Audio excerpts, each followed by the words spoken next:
Hello, everybody. Welcome to Ohio State Primetime at the Voice of College Football. I'm your host, Garrison Gaddy. Ryan Stanley will be here just soon, probably about 30 minutes or so, but he'll be here to talk about the topics that we have today.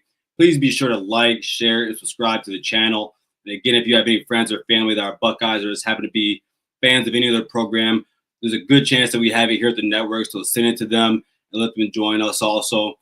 Now let's get down to it. So today's topics, we're going to have a post-spring position grades. Also talk about Keenan Bailey becoming not only the tight end coach, which he already was, but now the co-OC right under Brian Hartline. And now we also have some news about a smaller rumor about a certain NFL defensive coordinator coming to Ohio State. And I think we should probably start with that right now. So there's been a rumor today, it started this morning, that Matt Patricia, and if anyone that's too young to know that name, for some of us older people, Matt Patricia was the defensive coordinator for the New England Patriots back when Bill Belichick and Tom Brady were winning some later championships between the I think post the third one of Brady's career and Bill Belichick's career. I could be wrong on that, but I'm very sure of that. And there's rumors of him becoming the next defensive coordinator for Ohio State. Of course, since Jim Knowles' departure to Penn State, Ohio State still does not have a defensive coordinator. I believe the reason for that is that it's a job that Ryan Day should take his time with. Whereas if you look at the offensive side, where you take in Brian Hartline, who's someone who's been there for a very long time and knows the players. And I mean, the best player on our team is their wide receiver, and it only makes sense. You have guys like Keenan Bailey, who has been at Ohio State for 8 years now. Then you also have Bowen from Virginia Tech, who's called plays. That's going to be fine. It's going to work itself out, and Ryan Day is going to overlook that. On the defensive side, you still got new guys over there. You have guys who have played, but there's a lot of young talent, and the depth is very young. So you need someone, I think, who's more established. Now, Gutierrez, like as our safety coach, you've heard Ryan and I talk about him plenty of times. We believe that he is someone down the pipeline, down the road, can definitely be a asset to this university as he already is, and someone who will eventually become a well-known name in this sport. But it could be hard to give him the reins right now and let him get on top of that horse. Whereas someone like Matt Patricia, he's proven, he has a track record, whether that be good or bad. I see my guy Lawson's in here. Dude, Law, happy you're in here, man. Feel free to drop your new song in here, by the way. Everyone, he's a really good artist. You guys should go check him out. But Matt Patricia, now, and I'm happy about it because I was just having this conversation with my friend Law here. He has a good record. The guy can coach. The guy has a great track record. Now, in the NFL, the talent is mostly equal among most teams, but back then the Patriots defenses had some gamers. They had some thumpers. They had guys that would go out there and just knock your head off. And so he did get to coach all that good talent. But usually, man, when you have a good defense, there's a joint combination of really good players and a really good coach. Can it be the latter and maybe a mediocre coach with some great talent? Sure, sometimes that can be true, but I don't believe that to be the case for him. And also, yes, he is under Bill Belichick, the greatest football coach, period, of all time, who just happens to be a defensive genius. You would hope that it's rubbed off on him somewhat. Then you have Matt Patricia when he went over to the Lions. Now, that everybody, and yes, I'm a Buckeye, but I'm from the state of Michigan, so I got to see firsthand what it looked like when Matt Patricia was here in Detroit, even though I'm not a Detroit fan. That wasn't pretty. It was pretty ugly, honestly. He wasn't respected. The players didn't like him. What else? There was a divide in the locker room. He's not very what's the word? He's not the type of guy you want to go out and get a beer with. I'll put it that way. I think that's the best way to put it, is that he's just not the best guy, but he knows football. So I think if you're Ryan Day, these are the questions that you ask yourself. A, do I believe he can come in here and can take control of this defense and put our players in the best position? 2, can he get along with the rest of the coaching staff? Just like in any position, job, or whatever field you are in life. A lot of the times, like, of course, the resume is important. What you've done in your past, what you've done to get to this point is very important. But a lot of times people hire you based on, do they believe that you are going to be a good culture fit in this organization, on this company, on this team?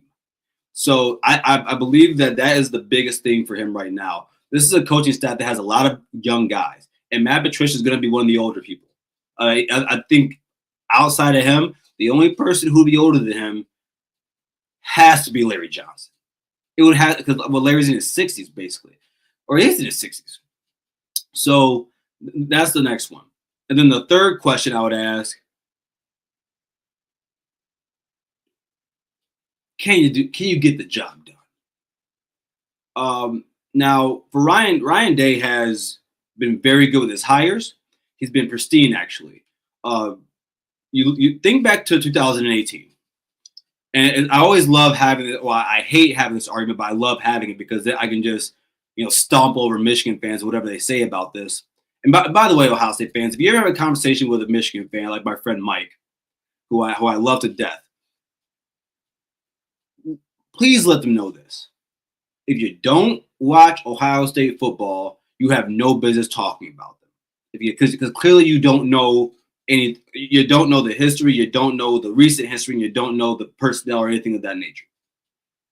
So in 2018, Ohio State, if you remember, had probably the worst defense in program history, but especially in the modern day era. Then the next season, you have Ryan Day as the head coach. He makes some changes. Boom, the number one in the nation. Now, after that, we have some down years. 2020 wasn't that bad, but then you get to 2021, which is probably the black mark on Ryan Day and his coaching career in terms of hiring, because we ended up having to use Kerry Combs, and that was just not the. Kerry Combs was bad. He was very bad, and I don't believe. I think Ryan Day did that out of desperation. I think he did that because there was no one else to go to in that moment. But then next season, you hire Jim Knowles from Oklahoma State. You fix the defense. It takes a couple years, or 2 years actually, but then you get them back into promise. You bring the Silver Bullets back, and next thing you know, just as we saw this past season, you got the number one defense in the country. You revive the Silver Bullets. You get a national championship. Ryan Day has to ask himself, do I believe Matt Patricia can be the guy that can do the same? It's going to be a drop-off. It could be a significant drop-off. I'm not going to lie to you, but it's not going to be too bad to the point where the Ohio State defense is going to be terrible, average, lackluster, or any of that. Sorry, everybody. I was texting Ryan right now. He's gonna be here soon. There we go. So I think that's the biggest question. But overall, I trust Ryan Day. He has not had any bad off-season hires or anything that I believe, any hires that I believe were detrimental to his personal career, to the team, and to the players. That's most important. I mean, as Ryan Day always says, there's three things you got to look at every offseason. You got to look at the coaching, scheme, and the players. He said if something goes wrong, it's got to be one of the three. It could be multiple. It could be two. It could be three. But usually it's probably just one. And I think Ryan Day has done a great job with trying to figure out exactly what it is. So my question to you, everyone in the chat, is this. Knowing what you know about Matt Patricia, the good, the bad, and the ugly, And the truth of the matter is when it comes to Matt Patricia, it's not that he's a bad coach. It's not that he's a great coach. I wouldn't call him a great coach either. He damn sure isn't a good head coach. He proved that in Detroit. That's as clear as day. And ever since, I mean, my boy Lawson said this, and he's correct about this. I tried to fight it but it's very true. Since he left Bill Belichick, his career path, the career path has not been the same, or the how he is, the light that he is seen in is not the same. But the truth of the matter is that he has still been in NFL circles because he is a highly respected person in personal circles. People in the NFL, if you garner respect, garnering respect in the NFL is bigger than garnering respect in college football, because not everyone can coach in the NFL. A lot of guys, there's 134 head coaching jobs in D1 college football. Now there's not even a third of that in the NFL. So it just goes to show you, Matt Patricia has he has some good standing with people in the NFL. But the question you get to ask yourself is, do you want him here? I see Grizz right here. He says, I think it's a great hire. And maybe it is. Grizz, I will say this, to your point. I don't want to do this. You guys might hate me for this. So over the last few years, and I would say even through college football, like for me watching college football in my lifetime, when I see guys come from the NFL, specifically on the defensive side, they have more success, or they are better than guys that are in college, because their schemes are a little bit more elaborate. They're tougher to go through. And we have seen that now for the last 4 years with that team up north. Ryan and I have had we had this conversation, I think, 2 weeks ago. And let me be clear. Matt Patricia is not my first choice, my second choice, or my fifth choice. But he has an NFL scheme. My first choice, and no one's talked about it, no one's been talking about it, I say you go after D'Anton Lynn from USC. Why do I say that? D'Anton Lynn comes from the Ravens circle. He comes from the Ravens tree. And clearly, they have success. Clearly, it works. It worked against us, guys. It's worked against us. Some of that's been our own fault. I'm not going to deny that. But it works. It's worked against everyone else in college football. D'Anton Lynn came from he was at UCLA. He made their defense better under Chip Kelly. The next year he leaves, goes to USC. Now USC's defense last year wasn't it wasn't great. It was barely even good. But they got better and they excelled. And I believe, just like when Jesse Minter came from Vanderbilt, my first thought process was, when I looked at Vanderbilt, what they did that season prior to him coming to the to Ann Arbor, and I said, "Oh, yeah, okay, he's not Mike McDowell. Like, he can't be this. He can't be as good. Look what they did at Vanderbilt. Then he gets better players." I believe the same thing could happen for D'Anton Lynn. I think if D'Anton Lynn were to come to Ohio State and have the talent that we have at Ohio State, that we know good and doggone well that USC does not have, I think D'Anton Lynn would be great. I somewhat agree with Grizz right here, where this could be a great hire, because you have a guy who has an NFL scheme, and a lot of guys probably don't see it. And he's probably smarter than a lot of these other offensive coordinators. Also, there's this. He runs a 3-4 scheme, which is which is almost, in a way, it is closer to what we saw at the end of the year from Ohio State. Early in the season, we clearly see that there was a divide between what Jim Knowles wanted to do and what Larry Johnson wanted to do with the defensive line. Now, towards the end of the season, we see TJ Hicks getting a little bit more. We see guys up on their feet, not in a 3-tech, and guys are coming off the edge, wide sets. It looks more like a base 3-4. You got 3 linebackers, and then you got the safety playing closer to the line of scrimmage. That is what Matt Patricia does. So I think that it would also help in the continuity part, with continuity for Ohio State, and that it's closer to what we do. Now, me personally, guys, I've always been a base 4-3 guy. That's always what I've leaned on, whether that be in life, in football, or in Madden, or NCAA. That's what I do. But that's just me.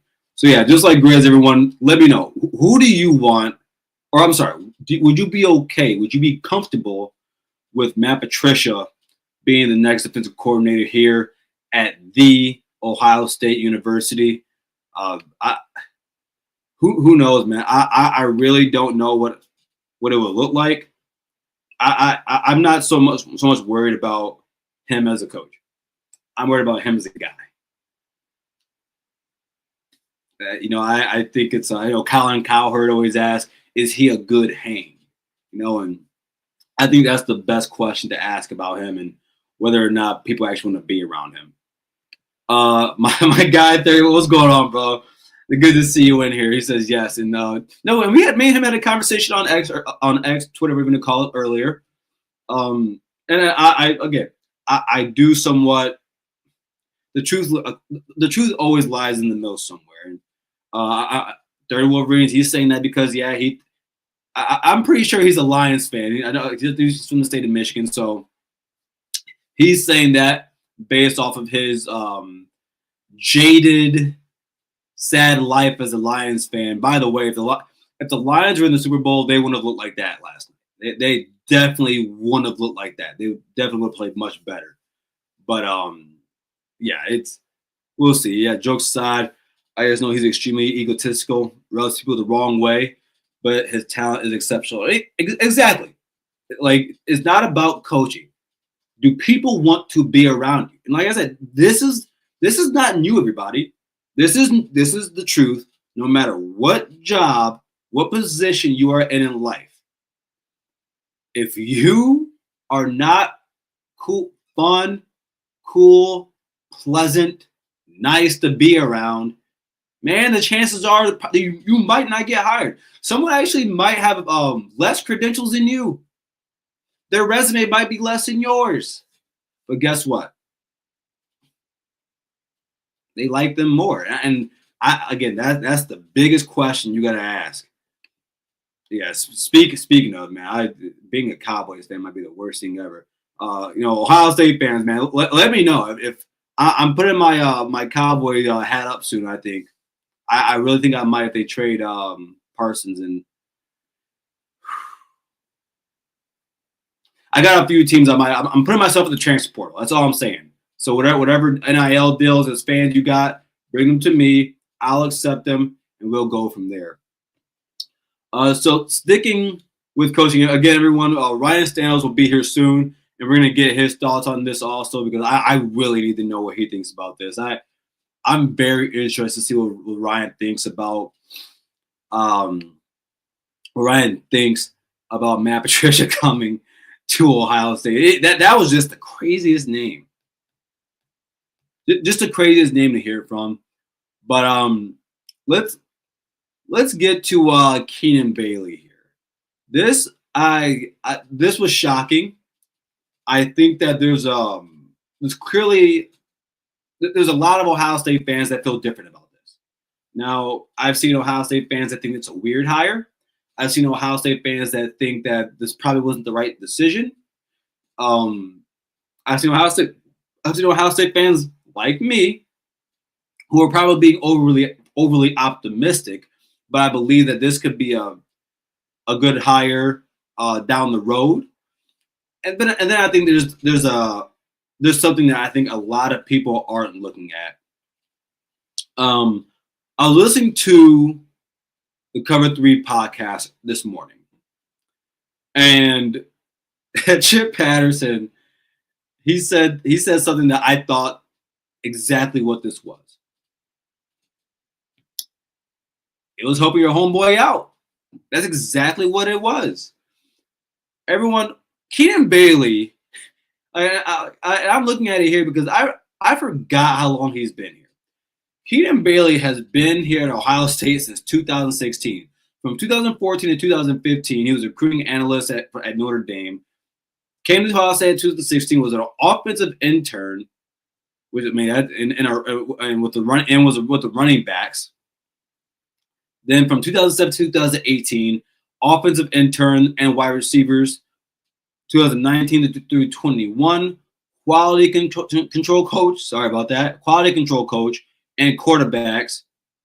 2022, special assistant to the head coach, quality control, O-line, and then 23 last year was a tight ends coach.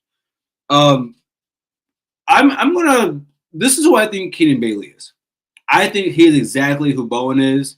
Tyler Bowen, our new offensive line and run game coordinator coach. I think he's exactly who he is. He is someone who has been groomed as a coach, as an Ohio State, as a football coach.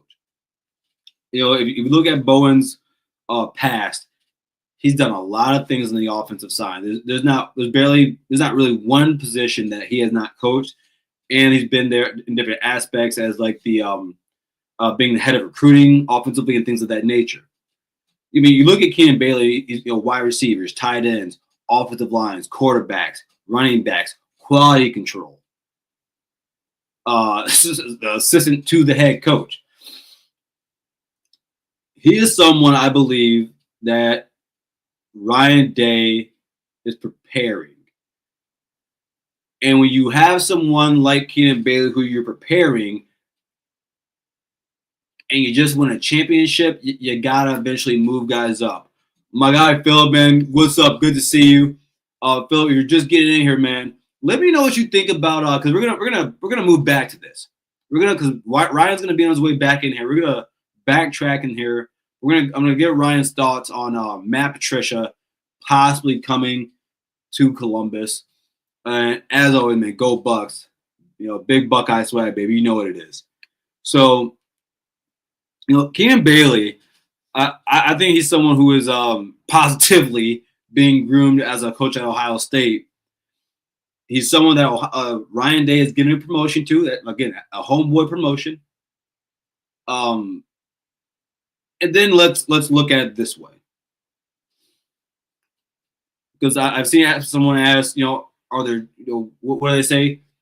Too many chiefs and not enough Indians, for lack of terms. Or too many generals, not enough soldiers. How about that? Too many generals, not enough soldiers. I think that's a better way to say it. It's a better way to say it.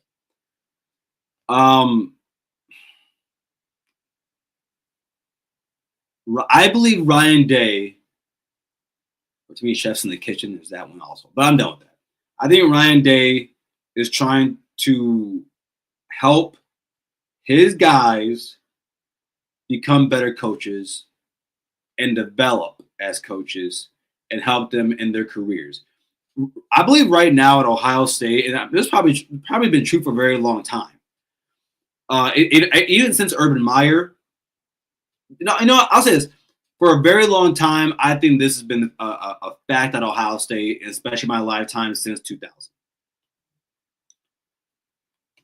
Oh, I'm sorry. Oh, cool, everybody. Ryan's coming in. So I kind of want to hold my thought right here to stop. You know, we're gonna pause and we're gonna wait for Ryan to get in here. We're gonna get to what Philip says right here. So Philip, yeah, home run higher if it's true. Yeah, I think it's a home run if everyone else likes him. You know, Philip, we were talking earlier about, you know, in the Matt Patricia has been seen as someone who is not that likable. In fact, he's probably he's Bill Belichick, but you're not the head guy. You know what I'm saying? You're kind of like the assistant manager who thinks he has too much, who tries to flash his power around when you are the main guy, but you're not. But he is a really good coach. It's just more about, does everyone else like you? Can people gravitate towards you? Things of that nature. Yeah. Ooh. Let me ask you this, Philip, and we can talk about this. I got all night, man. I could talk about that. We can talk about this. Are you saying that because we have guys on the defensive side that could possibly do exactly what we would possibly hire Matt Patricia for? Because we have Matt, Coach Walt.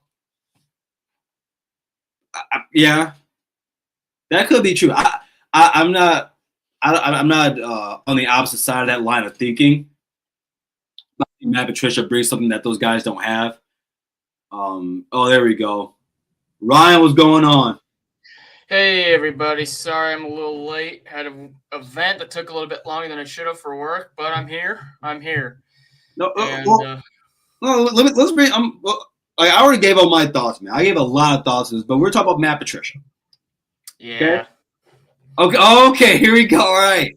So we're talking about Matt Patricia, and I'll summarize this for you. Give the layman's. I think he could possibly be a good hire because I lean on the side of hiring defensive guys. I mean NFL guys, especially on the defense. He has a track record of success. Now, past the Bill Belichick era, the first time he was there, winning Super Bowls in the last 3 ones with Bill and Tom. Lions on down. Does he have a track record of success? Yeah, dude, if you've been to DC, has some great defenses. I said this earlier. The truth is between the middle. They had some really good players, but I'm still going to give you, because in the NFL, the talent is somewhat equal for every single team. So a lot of it comes down to coaching. So but I did say this. You were under Bill Belichick, who was the greatest football coach of all time, and he just happens to be a defensive guy. So there is that. And also, it's not so much I am worried about him coaching. I'm worried if people like you because you're not a likable person. So that you say. Yeah, I agree with that. I want to stay as far away from Matt Patricia as possible. I'm going to make that just abundantly clear out front here. I understand he has coordinated some good defenses. But my problem, and this comes with a lot of Bill Belichick guys, quite frankly. Once you get away from Bill Belichick, what exactly have you accomplished? Patricia went to be the head coach of the Lions and did nothing, got fired shortly after. And then was not great. Then went ahead and was coordinator of defense again. Mm-hmm. And that didn't go so well either. And then he coordinated the offense for the Patriots for some reason, which that didn't make any sense at all. I think he did that. I don't know. I saw this earlier. Go ahead. In 2001, he was an offensive graduate assistant. Then he was the offensive line coach for New England early on before going back to defense. So now I also want to bring a point that you mentioned. Do people like you? Mm-hmm. And stuff has started to, and I don't know how many people even know this, but stuff has started to resurface once this hire became a little possible. Yep. Of a, let's just call it some nasty stuff. Let's just call it something. An event happened where he and his brother were accused of doing some unsightly things to a woman. I'll just leave it at that. You can Google it if you'd like. Now, that was a long time ago. That happened, I think, in 1996, 1997, something like that. So that was, almost 30 years ago at this point. But that is something where, that's not something that's usually a mistake. That comes down to a character flaw and something like that. That's not something I think Ryan Day needs with this program. I mean, we just got done with the national championship season talking about praising the character of not only the guys that are on the team, but the staff. Like, there wasn't even a whiff of some sort of issue besides the whole Caden Davis thing, which that's, they nipped that in the bud. Yeah. And he was only really hurting himself. So I don't really think they need him. I don't think a lot of people like him. Like, can you imagine him going on the recruiting trail and trying to sell Ohio State to your kid? Well. So when I first saw this, and shout out to my guy Zeke on Twitter. That's why I first saw it this morning. But I wouldn't let him go anywhere on recruiting. Yeah. I don't think he's a likable guy. No. And that's like I said. No matter where you go in life, when it comes to work, right? You could have a much better resume than somebody, but the thing is, usually when you get the job, it's not about your resume; it's about do they like you. It's those soft skills. He doesn't really have those soft skills. Yeah.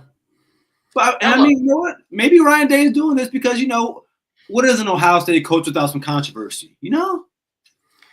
I think that, and look, I've seen comments here, you can be bad in the NFL, excellent in college football. That is true. Yeah. But to, me and Garrison's point, in a lot of those scenarios, those guys are good in college football. I mean, Nick Saban failed in the NFL when he was good in college football because he was good on the recruiting trail. He could sell kids on his vision for the program, and then once he started building that program, all he had to do was sell his success. If you're Matt Patricia, what exactly can you sell to a kid? Oh, hey, this defense that was here earlier. Okay, you could sell, hey, I was Bill Belichick's lackey, and then I went ahead and failed, 3 other times. I went out on my own. You could sell that. And this brings me to like another thing with the defensive coordinator hire, and I don't know how much you've covered on this. I am a little bit concerned that it's taking this long to find someone just in general. For right off the bat, and I know Day said he was going to take his time with the hire, which I completely understand.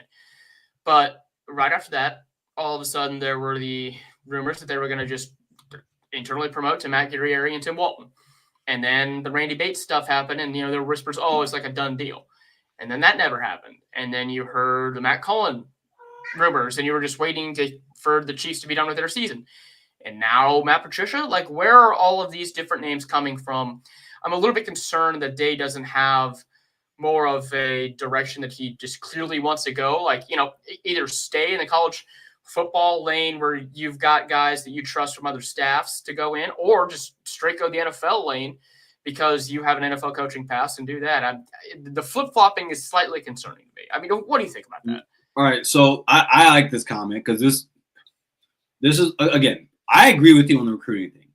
I am not letting him near anyone's mother. He's not a likable guy to me. But this is where I'm okay with him being hired and why I'm okay with Ryan Day taking so long to do this. If this was offense, I'd be scared because there's so many intricacies that happen on offense. Man, who says? I think it's Gardner. Devin Gardner says this. He says defensive players are stupid compared to offensive players. Now, as a guy who played defense in college, I don't like that, but I get what he's saying. Dude, on defense is see ball, hit ball. It's not as intricate as offense is. So if you can have someone to go out there, just draw it up and say, go get him. Again, this is not about whether Matt Patricia can coach for me. That's not where I am right now. Like, and this is like, I guess this is me talking to Phil. My thing is, man, are you a culture fit? Like, let's be honest here. The culture at Ohio State at this moment, it's tight. It is unshatterable. So, and also let's talk a little bit about his resume. He hasn't coached the defense of any team since 2017. That's when he was the defensive coordinator for the Patriots. Since then, failed as head coach of the Detroit Lions, was a New England Patriots senior football advisor, whatever the hell that means. And then he was the senior football advisor and offensive line coach. And then he eventually took over play calling duties for them as well in 2022. Yeah. And he was a senior defensive assistant for the Eagles in 23. He didn't do anything this past year. He was unemployed. So what all of a sudden makes him qualified to be the defensive coordinator of the Ohio State Buckeyes? Well, so that's what I want to know. So this is my response to Michigan fans that said that. Wink Martindale looked like crap before. We thought crap of Wink Martindale before he came in this past season. That is fact. The guy, like it says, they separated ways. No. That guy's been fired from his last 2 jobs. Wink Martindale had been fired from his last 2 positions as a DC. Came in this year, had to get used to the game. Then he was on fire for the last half of the season, especially the end of the season. So I do understand that, but I'm very because I think it was 2 years ago when I brought this up earlier with everyone. When Jesse Minter was at Vanderbilt and I saw what they did, I said, okay, well, Vanderbilt wasn't that good on defense, so what about him? That was a mistake. So I'm not as quick, and that's the reason why I said I want Danton Lynn from USC, but I'm less quick to penalize coaches if they're bad where they're at, depending on the talent, if they've been out of coaching. But I do understand what you're saying. Again, it ain't about coaching for me. I think he's a very unlikable person. I would like them, like I said, I don't want anywhere near him. Don't touch him with a 10-foot pole. I think there are better options out there who are not just good coaches, but also likable. If you're even considering going this route, like go just promote Matt, like just promote Guerrieri, like bring him up, have him be in there, and have a co-DC with Tim Walton. Now, that's not my favorite thing for them to do. I don't exactly want 2 internal promotions. We talked about this last week. That scares me. 2 first-time head offensive and defensive coordinators. I don't want that, but I would prefer that to Matt Patricia. That's just my view on it. Yeah. And I'm not sure how much. I'm sure you've already covered this, but I wanted to give my thoughts on Keenan Bailey real quick. Oh no! So all right, no. I was like probably a minute in, and I stopped because that's when you texted me. Okay, cool. Yeah. Cool. So I think where I left off was I was talking about how I believe that Keenan Bailey is being positively groomed as a college coach. Yeah. Yeah. Mentored is probably the better word there. I like that. Mentored. I was gonna say when I take my cat to the vet and say, hey, can you please mentor my cat? Yeah. But I think he's being mentored. I brought up his history. He's been in Ohio State for a very long time. Running backs, wide receivers, quarterbacks, quality control, special assistant to the head coach, O-line, tight ends. And I kind of compared him to what, when we talked about Bowen coming over, I said he's done almost everything. You know what I'm saying? Yep. And I think that, and then I also brought up what Chip Patterson said this morning, like it's a homeboy hire. And it looks like, Ryan Day can give your boys promotions, but I think this is a guy who Ryan Day thinks a lot of. Like and I see what Philip said. He's the Guerrieri of the offense. That I think he's being. I'll say it again. Being mentored to be something down the line, and also I just believe he's given this position because he deserves it. He's done almost damn near everything you could do except for. He's recruited before. He's done basically everything you've done or you could do on offense before even becoming a co-offensive coordinator or coordinator. So yeah, that's my. I think it's a good hire. What do you think? Yeah, I've got no qualms with the hire either. When I say hire, he was already on staff. It's just a promotion. Mm-hmm.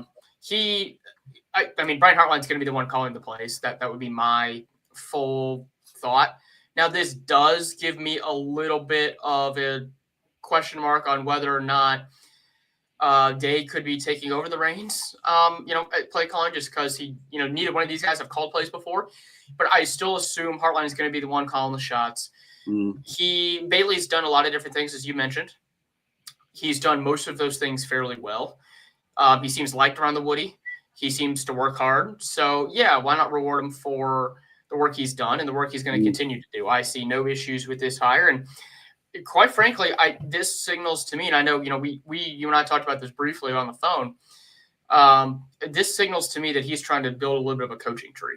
He's trying to get these guys ready to not just succeed here, but succeed elsewhere. And that's ultimately, as a head coach, you understand that's kind of what is going to end up happening when you start having success. Guys are going to start getting opportunities elsewhere to become, offensive coordinators, defensive coordinators, head coaches at other programs. And, we've already seen that. They lost their OC, DC, and their offensive line coach already. So I think Day is, he's at this point in his Ohio State coaching career where he can start kind of developing guys to become promoted hires to other programs. And I think this is kind of the start of his coaching tree. Yeah, and I want to say this about Keenan Bailey and just like the whole coaching thing, because I saw a lot of people say, and where I finished up before you came on here was, talk about, too many generals and not enough soldiers. The reason I'm okay with this and him being the co-offensive coordinator is because, it's not a situation where you have two co-offensive coordinators. Brian Hartline is the offensive coordinator. And I believe what Ryan Day is doing is where you have Bowen, who, we've talked about this, where he's been, the pass game has not always been good, but the run game it progresses. It gets better wherever he goes. So now you have him as he's a run game coordinator. Yep. Cool. Then you have Bailey, who I think he's just being mentored to become something greater, something bigger, and you give him a notch on his resume. Bible, all these guys are going to have input. Ryan's going to have input, but between those three, Brian Hartline is going to have the last say so, and he's going to have veto power, and I think that's what it's going to be. Which I think he should. Yes, he should. He should. Now, when it comes to Ryan Day, we've talked about that. I think he's going to be here for a while. I'm on your side on this. I told you before. I think that at some point he could probably go to the NFL. I've told other people. I think just because you signed the contract doesn't mean you are going to fulfill it. Man, I mean, you said it before. He talks about wanting to get that second championship. You're giving guys these promotions. I believe Ryan Day wants to start a coaching tree. I'm right with you. I believe Ryan Day wants to be seen in the light of the Urban Meyers, of the Nick Sabans, of those type of guys where whoever comes from under him, man, those guys are good, and you got to go get them. And what that means is that now whoever the up and coming best coordinators are, when your guys leave, you get the who's best on the market. And so I think that's what Ryan Day is doing. Yeah, and I mean, to your point about him wanting to be here for a while, I think the only possible job he would ever leave for, leave Ohio State for would be a head coaching job in the NFL. I think that's the only way he leaves on his own volition. Now, he's got a 3-4 year buffer here now that he's won the national title. So again, hopefully he gets that Michigan thing corrected. He's shown the mental acuity to be able to turn a team around. So I wouldn't be surprised if he won another national title here. But you also have to remember, you look around the country, there aren't a lot of coaches that have won multiple national titles out there. Right now, it's Kirby Smart, it's Dabo Swinney, and that's it. As far as right now, not just won multiple national titles, but have won any national titles. And right now, he's arguably better than Dabo Swinney as a coach. Oh yeah, because Dabo refuses to change. He won't use the transfer portal. That's Clemson's own set of issues. But Day is in a good spot. Personally now, I believe, I think he is a lot more comfortable with his situation now that he's won the national title. We talked about this last week about his confidence, his aura. He's just got a different, bounce to him, really. Mm-hmm. So I do think that this coaching tree is starting to take its roots, and we'll see how many potential head coaches it eventually produces. Definitely. So I don't know. Like I said, I don't know if you talked about the Jim Tressel news at all. Let's get into it. Let's see what Mark has to say to everybody, and then we'll get to that. Yep. College football is even more exciting with some action on the line, and the games are even better when you're cashing in. And the Voice of College Football is the place to be to get the greatest value. Let's start with my picks. 75% against the money line. Ohio State, Michigan, the greatest rivalry in sports deserves the greatest debate in sports. Monday, February 17th at 6 p.m. Eastern Time on the main channel. It's the Ohio State, Michigan all-everything debate with me, taking your calls all night if it takes all night. I'm pulling no punches, so beware. Bring your best intel. It's the Ohio State, Michigan all-everything debate. It will be epic. February 17th, 6 p.m. Eastern Time. Be there. But Ryan, are you going to be there for that? I have to check some stuff here on work, but I'm definitely going to try to make at least some of it. I might not be there for all. I try to get there for some of it. I have a bunch of notes. I prepared myself for it. I can't. I love it when I have a chance to just completely shit on Michigan fans. I mean, that's definitely why I try to make it. I mean, at least part of it. I definitely want to shit on Michigan. But Jim Tressel, former Ohio State head coach Jim Tressel, has now become the lieutenant governor of the state of Ohio.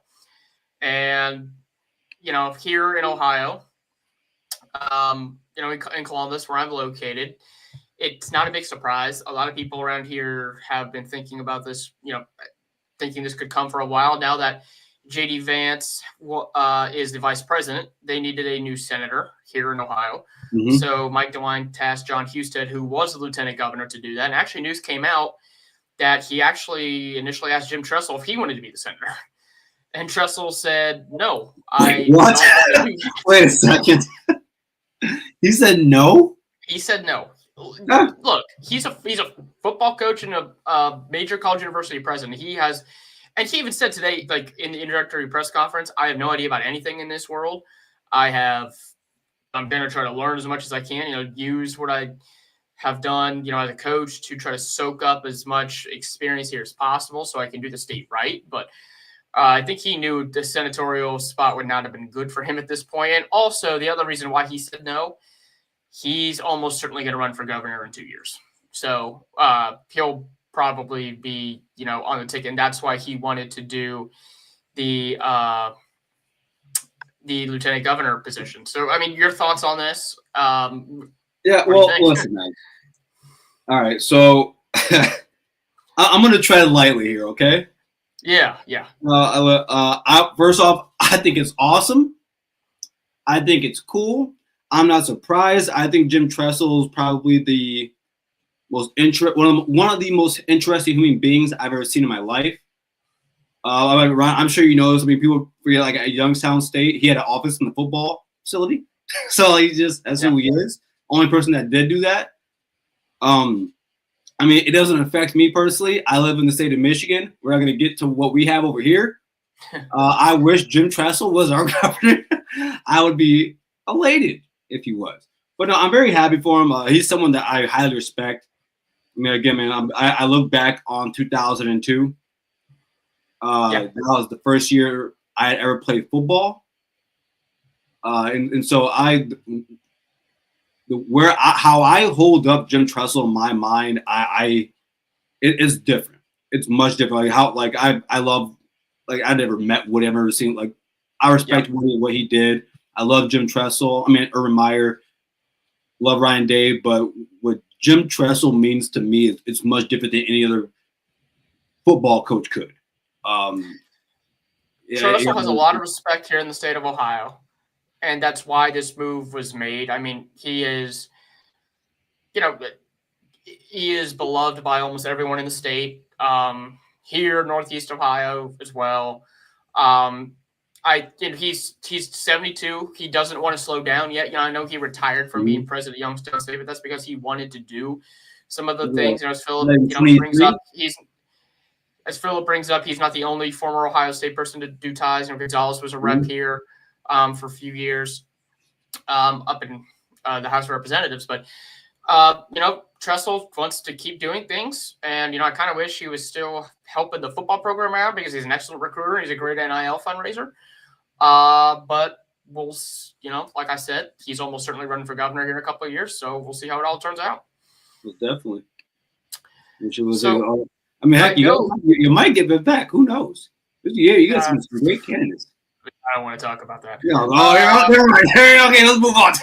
Yeah, we have some. I know you wanted to talk about some stuff here in the spring with some of the guys. We're doing some lists. So go ahead, bust this out on me. I want to hear what your idea is. Pause. So, I have my list of pre-spring position grades, and I want to get your opinions on them. Will you agree with me? Will you disagree with me? Maybe will you vehemently disagree with me? Okay. You want to start with the offense or the defense? Let's start with the defense. Okay. So a lot more changes on the defense. Yes. So for defensive end, I put B+, and here's why. I wrote down very talented, but very young depth. Top guys might be better than what we had this year. specifically on the edge, and then at defensive. But then I separated defensive tackle, and I said down the line, I think they have more depth there. What do you think? I gave that a B plus too. So yeah. Okay, so B plus for basically the whole defensive line. Yeah. I would say I don't mind the grade for the defensive ends. I think a B. I think it's the closest B plus you could get to also like straddling the line with a B. I think I'm going to disagree with you with saying that their top end guys could be better than what we had this year. I don't see Caden Curry or Kenyatta Jackson having as high of a ceiling as JTT or Jack Sawyer. Okay. But both of them have shown stretches of very consistent play.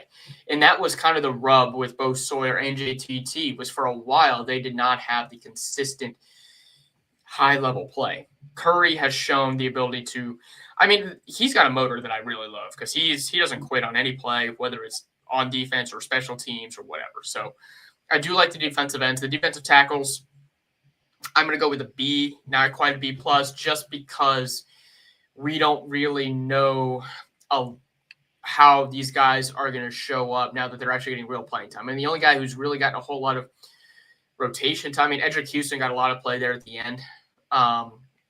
We'll see. I mean, we've talked about how this would be the year for Tyrone Malone to finally, put up or shut up.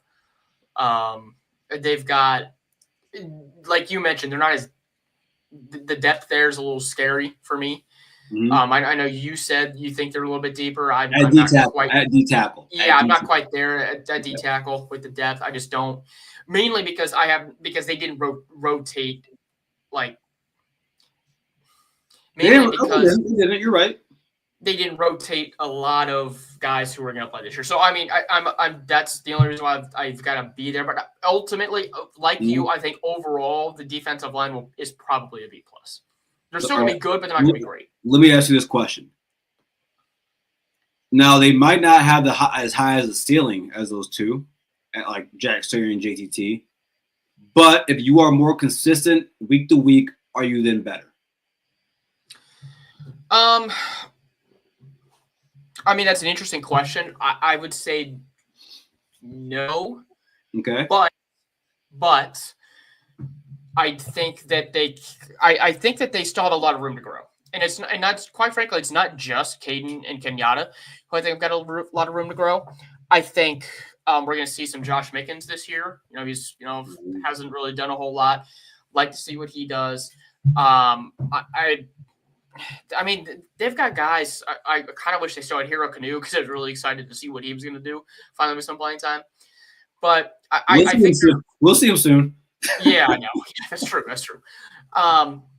But like I said, I think the defensive line is still going to be pretty good. I just don't expect them to be great, and I certainly don't expect them to be as dominant as they were during the college football playoff stretch in these last 4 games. But that's also they have a lot of time to develop to get there, kind of like this group did. So we'll see.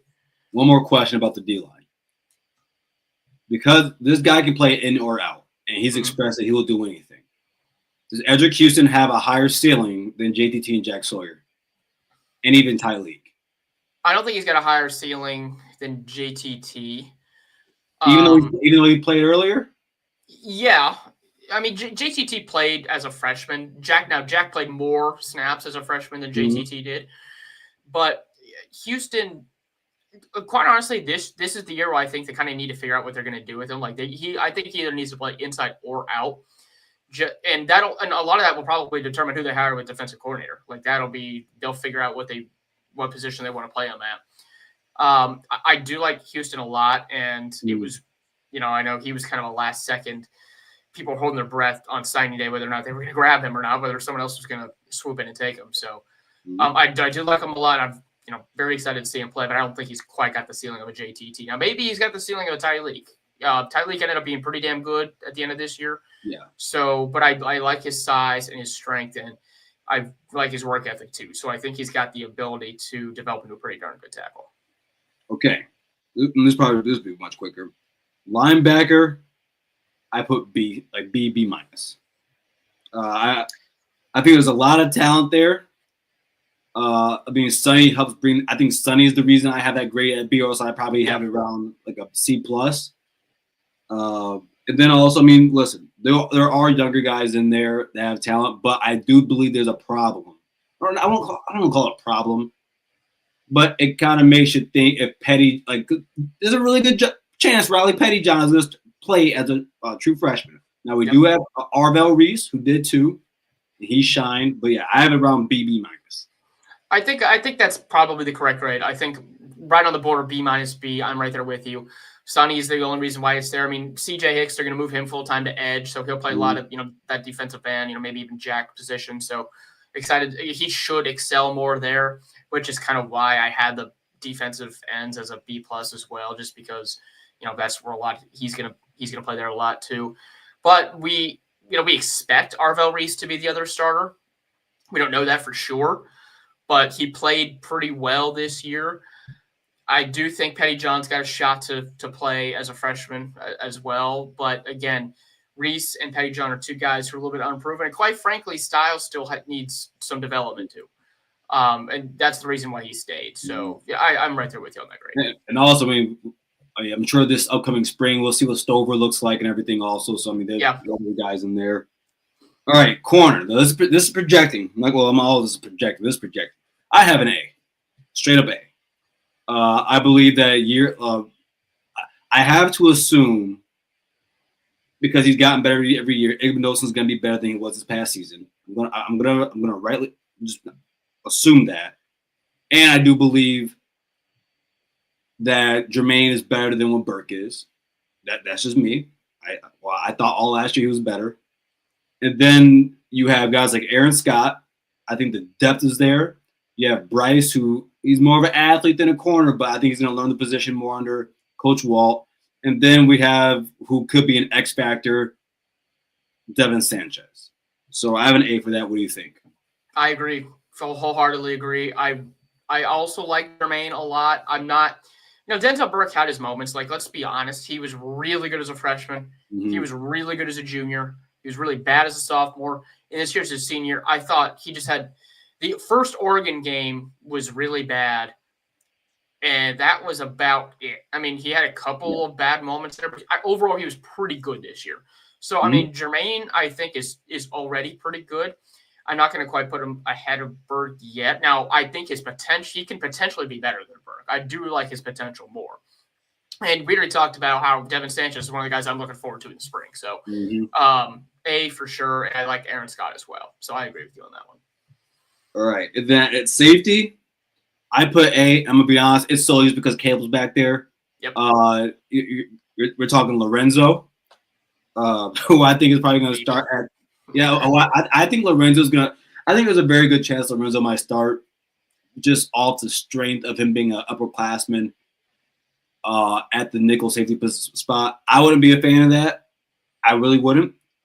But that is what it is. And then you talk about maybe McLean. There's a lot of unproven guys back. Hartford. Yeah, those are that's where I would go. I would say Jalen McLean, I think, has probably got the best chance to be the other starter. But I'm actually going to disagree with you on the grade. I actually have A plus just because Caleb Downs is that damn good. I'm okay with that. He's really good. He's going to be the best player on defense, and in a lot of the games they're going to play, when the Ohio State defense is on the field, he's going to be the best player on the field. Period. He's that good. He can cover up a lot of mistakes from whoever the other starting safety is. He helps come down in the run game. He's the total package. So I think that safety group's an A plus, no matter who they have starting next to him with him. Okay, I can live with that. Now let's get the offense. Quarterback. I put B, straight B, and I struggle with that. I struggle with even giving him a B. I'm not gonna lie. There's little to no experience.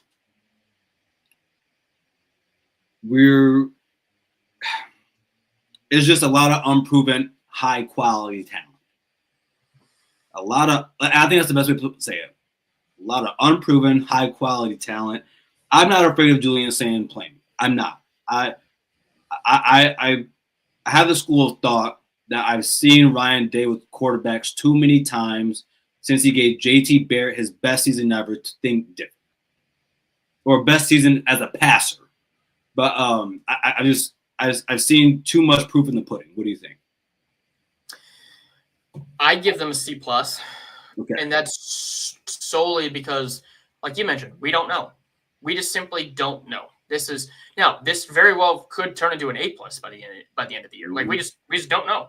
Sand, Tavian St. Clair, Blake Keenan, they were all highly recruited out of high school. They've all got talent. They've all got different talents.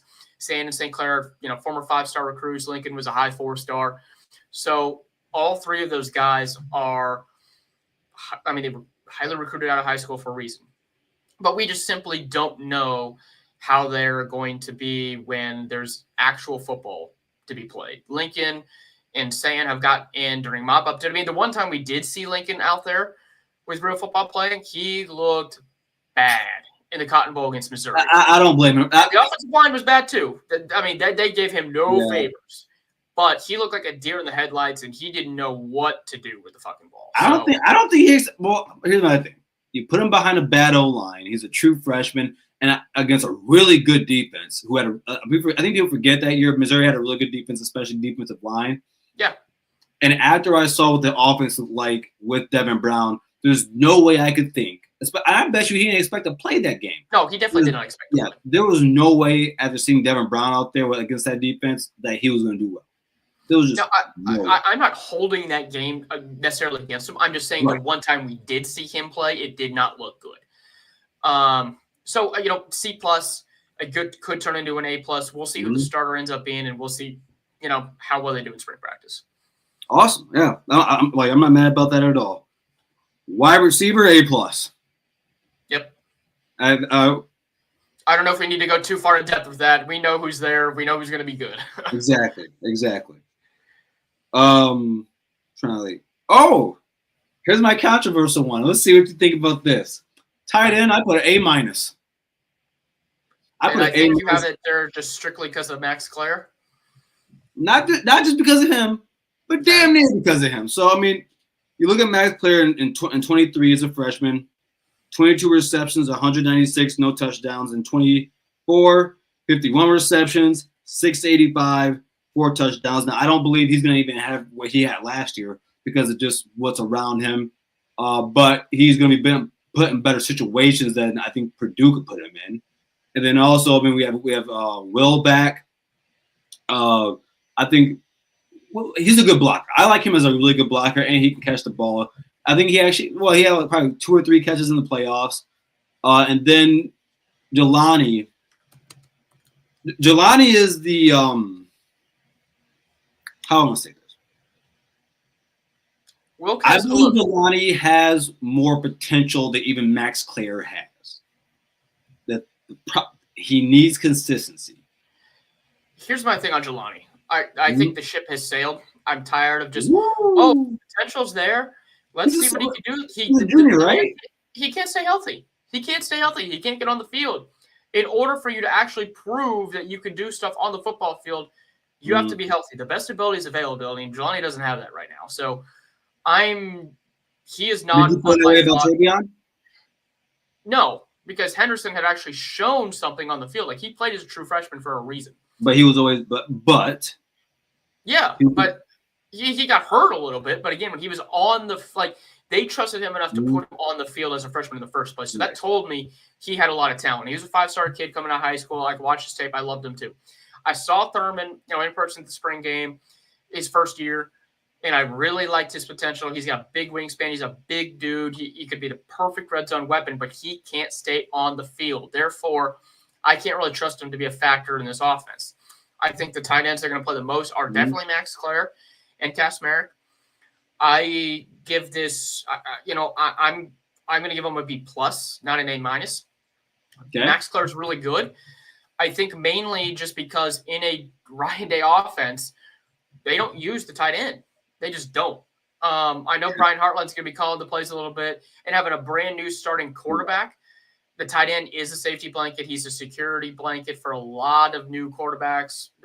College football, NFL, high school, at all levels, that tight end can do wonders for you. Claire's really good. His numbers, you're right, his numbers are going to be down just because there's so many other pass catchers around him. There's only one football. But I just B+, and I don't even really think it's because of the players. I just want to see the play calling put them in advantageous positions to catch the football. Now, blocking wise, I do like what Casimir can do on the edge. Claire, I mean, he's a good-ish blocker. I wouldn't say he's great, looking at his tape at Purdue. But I think a B+ is probably the way to go. Yeah, I think that the only way I think he would use me. Listen, I mean, when Cade Stover was here, a lot of that had to do with Emeka getting injured. Not Emeka. What was it, Emeka or JSN? I mean, JSN got hurt a lot. JSN. Yeah, and that's why he had the ball so much. I mean, we used Cade Stover that like he was Jeremy Rucker that year.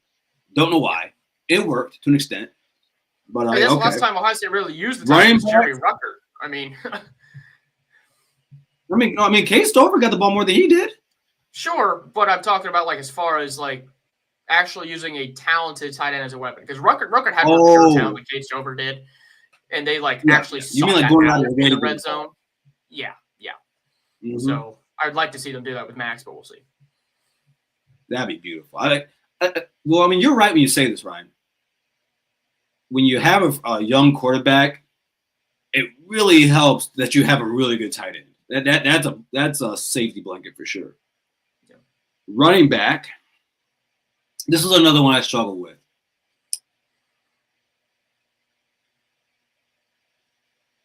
I'm gonna go lower than the grade I have. Give me a straight B. That's what I think. I think it's a straight B. I wrote down. Yep. Okay. You got one of the best running backs out of the transfer portal. Cool. I think Downs Jr. is gonna be really good for us. Yep. Of course, Peoples got some tick last year, and when he got on the field, he looked good, especially early in the season. As the Big Ten play came, it got a little bit tougher, but he showed flashes. There's talent there, but the thing is that one of the biggest is not usually for running backs. It's not about can you run the ball. It's not about can you read the hole. The biggest thing is blocking, and that's why I have them at a B. What do you think? I have him at a B as well. Donaldson, I really like what he was able to do at West Virginia. He's shown the ability to kind of be that top back. He can score. Down in the red zone. He is the guy who's proven on this roster, and it's just there's no one else really behind him. I mean, like you mentioned, People's got some carries early. We both like what we saw out of him. But then as the season went on, they just leaned more heavily on Trey and Quinchon, which, I mean, I'm not going to argue with. They were both great. So my concern, like you, lies with their ability to pick up pass blocks and the ability to catch the ball to the backfield. Just because they – Ohio State did use the running backs out of the backfield a lot, in the passing game, especially during that college football playoff run. So, again, that's another position that could turn into an A real fast depending on what happens. And it's not all on the running backs. I know we've got one more grade here left to do. But I think a B is I think it's fair at this point. Yeah. Now for offensive line. You might disagree with this too. Okay. I put A-. And here's my reason why. Yeah, I'm happy you disagree with me because I don't want to feel like I don't want to just say this, and talk out of my arse. So, Carson Hinsman has 19 starts at center coming into this season. You have two of the top transfer offensive tackles in Daniels and Anianwa. Daniels actually being the higher rated offensive tackle out of the transfer portal. You have Montgomery, who I might be overly biased on. Don't give a damn. I think he's going to be great for Ohio State. I think he's going to be a great player. But he also, in the first game against Tennessee, was coming in and out with Cerebell. And then in the last few games, took control of that spot. You have Tegra, who again, I have, like, when guys go into the next year, I'm going to say, I'm cautiously going to assume you are going to get better. I have to believe that Tegra is going to get better. Yeah, I would hope. And you know what? And same thing with Cerebell. If Cerebell takes Tegra's position because he's better than him, or he beats him out, then fine. I just believe that this offensive line is going to be more, because I don't grade this based off of, or think we're going to be better based off of what we have with Simmons and McLaughlin, because that's not what we have for most of the season. I'm going based off of, like, I'm thinking about them, comparing them to what we have for most of the season.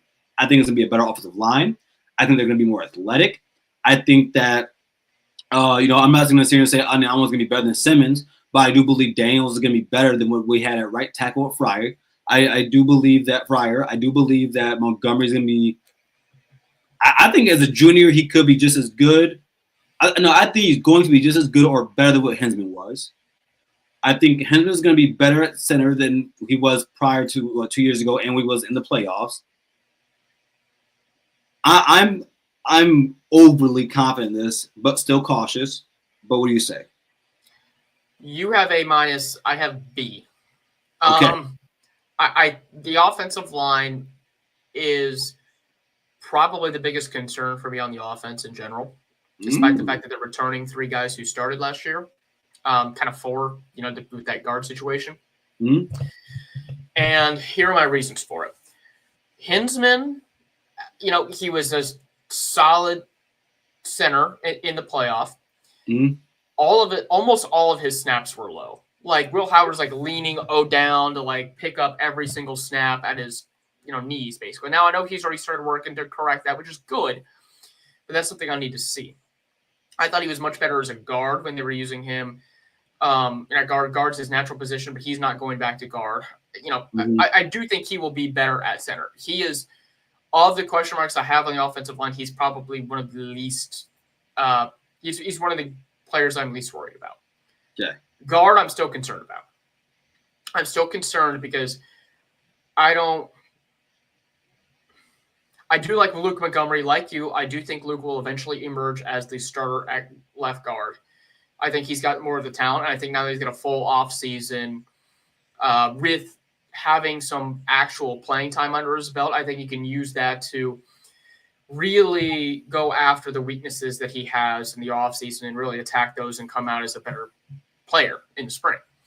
I'm worried about Tegra and Cerebell because I didn't like the way either one of them played for most of the season. And we need one of them. I don't care which, I don't care who, but we need one of them to step it up and be better. And the tackle situation, I'm more confident in Daniels than I am. I'm just going to call him Ethan. I don't want to butcher his last name right now. I'm just going to call him Ethan. Out of Rice. Yeah. It's a big step up from playing at Rice to Ohio State in the Big Ten. And your first game as an Ohio State Buckeye could potentially, if he starts right away, is going to be against Texas. That's a big jump up to go against the best team in the SEC. And I am worried about both tackles. I am worried about the right guard. And I would be less worried, and this is going to sound weird after how much I was bitching that Justin Fry was the offensive line coach for so long. He showed that he could develop and actually work the patch up the offensive line and get them to play together as a cohesive unit and play not just adequate, but like really well.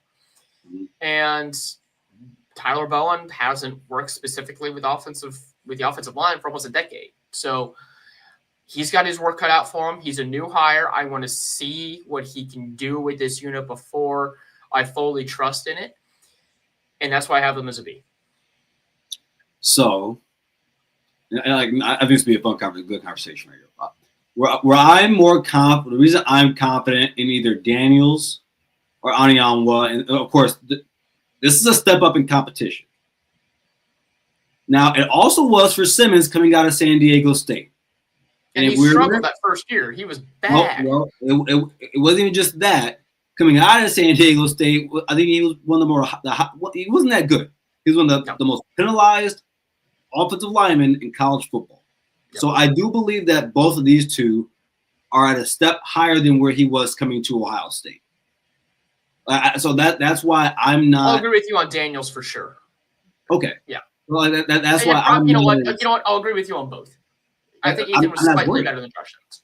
Okay, So right. And like Johnson was last year, it was a small sample, but damn, it looked good. Yeah, so, yeah, but I know. Okay, so we're not too far off. No, we're not too far off. Outside of offensive line. Offensive line, I'm concerned about, and obviously, I just want to see the quarterback product, just because we haven't seen it. Like I said, that one could easily turn into an AA plus. But the last time, the last quarterback Ryan Day coached that didn't have starting experience before was Kyle McCord, and that didn't end too well. So let's hope he can learn from those mistakes and get one of these guys to play well. Let me ask you. Obviously, he did a good job with C.J. Stroud, but if Kyle McCord had Emeka, do you think the season looks different? Do you think he would have looked different? No, quite frankly, no. I mean, look, what I saw out of him at Syracuse was a guy who, and they let him sling the ball. I mean, he was throwing the ball. He threw the ball like 63 times in a game one time. Like he had by far the most attempts in college football. So he was running a different offense. And I mean, I just keep coming back to the Pitt game where he threw 5 picks and 3 of them were pick 6 in the first half. I mean, you can't do that as an Ohio State quarterback. And I mean, and he didn't do that at Ohio State. He didn't have that many picks. Like they kept him under wraps, but I think they saw that was the potential that they had with him. Because that was always a question of with him coming out of high school. He had a really good arm, but his question making was suspect. Like his decision making was suspect. That was questionable. And so that's what we saw at Syracuse. Once they kind of left the guards, they took the bars off the windows and they just let them go. So I don't think it would have been that much different. Fair enough. You got anything else, man? Not really. The only other thing that I had, and I know we talked about this briefly, but I want to know your thought. Would you rather have had Matt Cullen as the DC as opposed to Patricia or Bates or a Walton, Guerrieri, co-DC pairing? So I told everyone earlier, the guy I want is the Anton Lynn. That's exactly who I want. I have seen enough of that defense to know that it works. I've seen it against our team for the last 4 years. That's enough for me to see. I think that he's in a situation like at UCLA, and I was hoping that we would go after him because he was under Chip Kelly at UCLA in 23. He came to USC this past season. The USC defense was not as good, but they improved. They still improved. And I likened it, like I keep mentioning because I tried after this, I turned a 180. I was very harsh about Jesse Minter coming out of Vanderbilt. I looked at what Vanderbilt did that season when he was there before he came to Ann Arbor, and he looked like shit. I said, "Oh, okay, just because he comes from the Ravens defense doesn't mean he's about to be Mike McDonald." Yep. Oh well, he did better than Mike McDonald. And then, I see William Martindale. I'm like, oh, okay, well, he's been fired from his last 2 jobs. And, he's the originator of this defense. He runs a little bit different, but it's the same thing. Damn it, it works. I've seen enough. The NFL has always been called a copycat league, and so is college football. I believe that if you see something work, why not adopt it? I think it would behoove of Ryan Day to do something like that. I mean, the rest of those guys you named, those wouldn't be bad hires. I just think that. I think the Patricia hire would be bad, but I don't want to. I don't want to relitigate that. Optically, coaching wise, no. Optically, yes. Okay. Well, that's really the only thing I had. I wanted to see your thoughts on that, but. If we got nothing else, then we will. I'm guessing this is Pete. Pete, rewind earlier. You'll see me talking about it for about 15 minutes. Then fast forward. Ryan comes in here on the 25-minute mark. He brings his thoughts also. So you'll see. My thoughts are strong. Let's just say that. But yeah, there's nothing else. Then we'll be back on Thursday for the call-in show. Bring your questions, bring your takes. We'll have the link in there for the chat for you guys to call in. We'll see if we get defensive coordinator news before then. I know I said last Thursday I was hoping we'd have some solid news by today for today's show with that. But I mean, you did say you wouldn't be surprised if come Monday we still didn't have anybody. Yeah, I mean, I'm not shocked, but I would have liked to have seen it happen. We're going on week 3 of this position being open, so I would have thought they would have, a little bit more of an idea of what. What's all right? So we'll see. Yeah, we'll see you guys Thursday at 8 then. OH. IO.